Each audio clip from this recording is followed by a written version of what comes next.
Kikou, j'espère que vous allez bien. On va poursuivre ensemble la découverte du parc national d'Amboro en Bolivie et on va également se rendre au fort de Samipata. Bonne vidéo! Voilà où on s'est installé pour cette nuit. On est placé là, dans un endroit hyper tranquille. On était vraiment très au calme, avec quelques bruits d'oiseaux ce matin. C'était super agréable. En plus, il fait super bon. Il a fait chaud toute la nuit, donc on a laissé les fenêtres ouvertes. Et vraiment, on a bien dormi. Ça, c'est cool.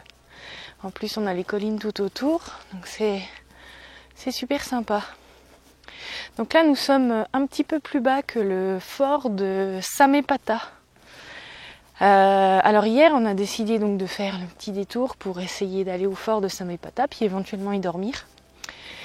Et il nous est arrivé une petite mésaventure, parce que on a fait pas mal de petites routes comme ceci, dont certaines bien raides.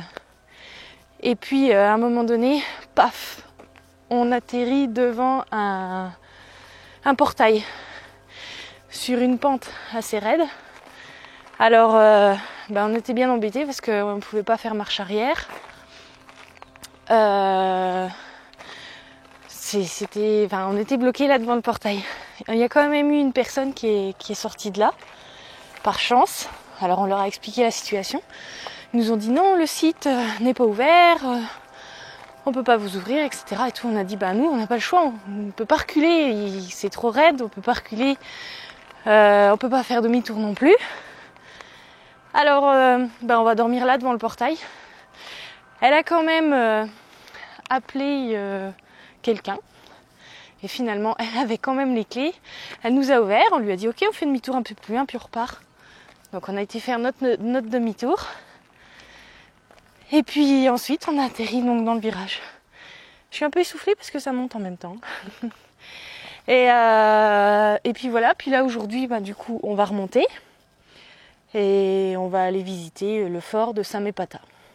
On va voir ce que ça va donner. Ah, tiens, il y a Didier qui a sorti le chat. J'allais le faire.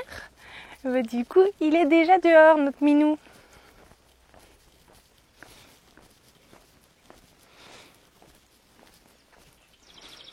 Tu fais la balade du matin ? Ouais, tranquillou. Il fait chaud.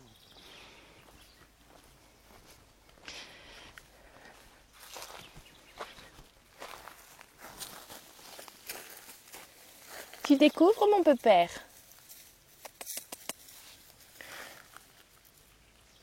Oh, il est déjà tout chaud.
Voilà, ça y est, on est enfin au fort de Samipata. Donc le fort de Samipata, c'est un site archéologique préhispanique. Et donc a priori, il y a un petit circuit, une petite balade à pied à faire à l'intérieur du fort pour pouvoir... ça va nous permettre de découvrir ce que c'est exactement. Puis en plus, on a la chance d'admirer des petites vues comme ceci. Donc c'est super agréable. En plus, on a une belle température, une bonne température. Donc tout est parfait. Et on a mon Didier qui admire cette vue grandiose. Ouais, c'est vrai, parce que je dis une petite vue, mais Je suis sûr qu'autre c'est chose, super beau. on a 360 et c'est magnifique. Et pas un vol.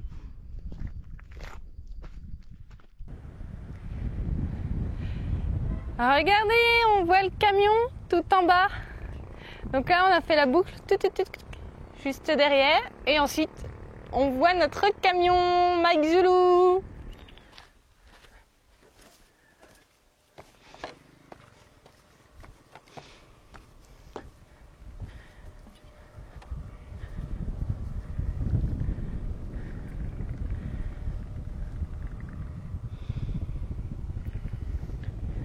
Coucou. Ils sont là, regarde.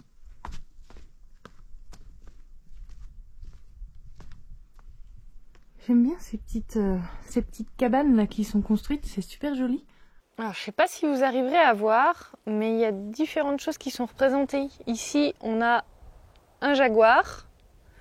Un petit peu plus loin, il est dit que ça ressemble à un puma. Hop, j'essaye de vous le guider. Et plus loin, on a un murinca.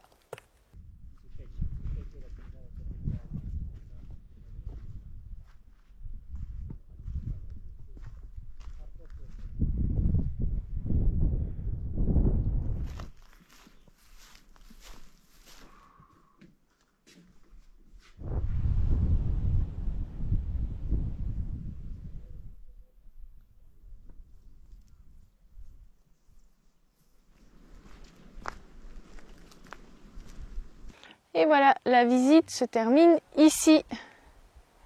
On va terminer avec cette belle vue encore. On a beaucoup de verdure ici aussi. C'est vraiment très vert et très joli. Là, on va rejoindre le camion qui se trouve un petit peu plus bas. On va manger un petit bout et puis on va reprendre la route.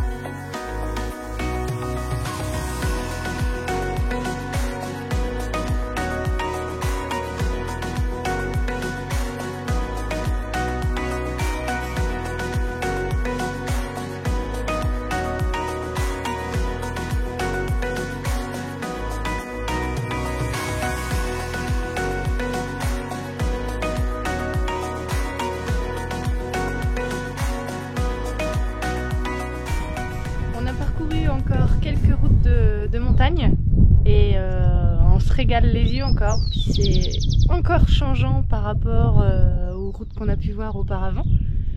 Et ça fait un petit moment là qu'on essaye de se trouver une petite place pour la nuit. Et là on a trouvé. Et regardez, on va être bien. Hein, c'est super beau. Je pense que vous serez d'accord avec moi.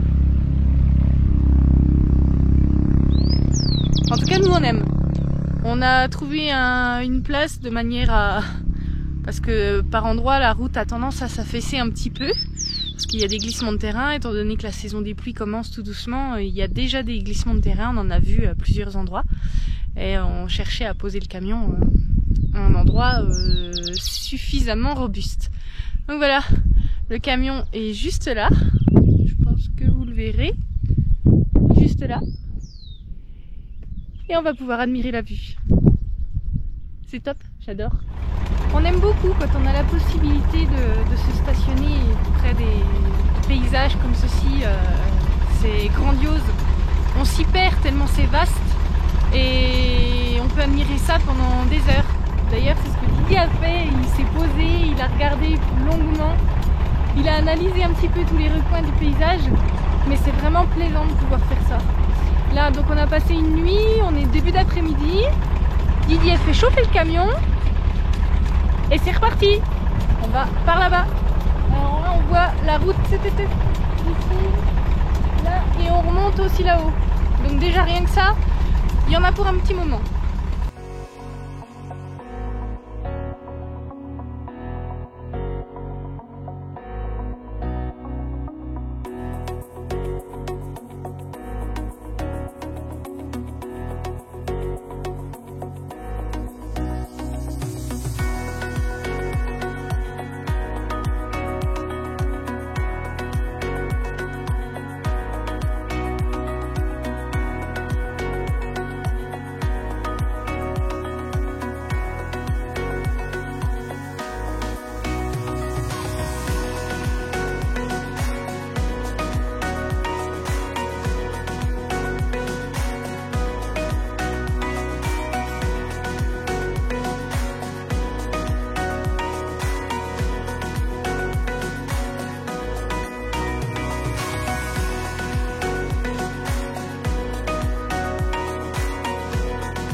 regardez toutes ces cultures, ici là actuellement nous sommes à 3000 mètres.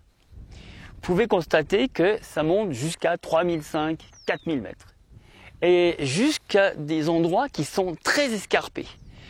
À savoir qu'avec le réchauffement climatique, avant les patates poussaient en bas, que maintenant ils peuvent les faire pousser là-haut. Donc c'est une nouvelle terre cultivable. À savoir aussi que vous voyez, là, on ne s'en rend pas tellement compte.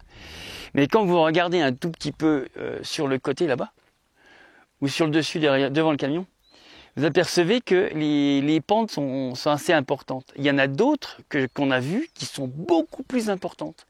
La personne est comme ça et tient à peine debout et le fait à la main. Et des champs qui sont énormes. Des champs énormes. C'est franchement respect à ces gens-là. Je pense que grâce à toutes ces cultures, ils nourrissent une bonne partie de la Bolivie. Et respect. On a vu aussi un agriculteur avec son tracteur et sa charrue derrière qui montait un pré, mais c'était énorme. Il avait fait un plat au-dessus pour pouvoir retourner et descendre. C'est un truc, c'est ahurissant. Mais respect les mecs, respect. Personnellement, je suis un peu partagée sur mes sentiments, mes émotions. On a vu tout un tas de belles choses en longeant le parc Amboro, au nord et au sud.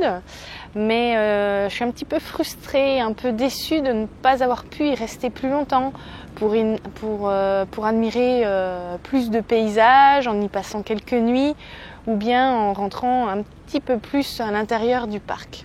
Bon, je vous rassure, je suis quand même super heureuse d'avoir vu tout ce que l'on a vu et j'ai plein de souvenirs en tête et aussi de belles images. Le parc Amboro est très riche, alors je peux que vous conseiller d'y aller. Après, peut-être faudrait-il prendre un hôtel si vous n'avez pas de véhicule, puis un guide pour aller à l'intérieur du parc. Ou si vous avez un véhicule plus petit que nous, type 4x4, je pense que vous pouvez vous régaler à emprunter les différents chemins. Vous pourrez voir plein de choses. Plusieurs types d'arbres et de plantes, comme les fougères arborescentes ou les bananiers, et bien d'autres aussi qu'on n'a pas identifiés. Des oiseaux de toutes sortes.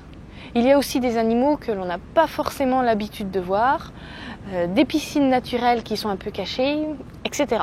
Bon, bref, il y a de quoi s'occuper. Vous comprendrez donc pourquoi j'ai quitté ce parc en ayant l'impression d'avoir manqué quelque chose. Bon, c'est pas grave.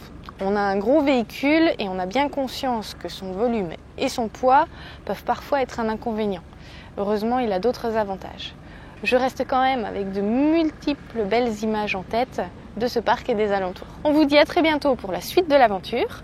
Un petit pouce, commentez, partagez, abonnez-vous sans oublier la petite clochette et n'oubliez pas, voyager, c'est la liberté. Ciao!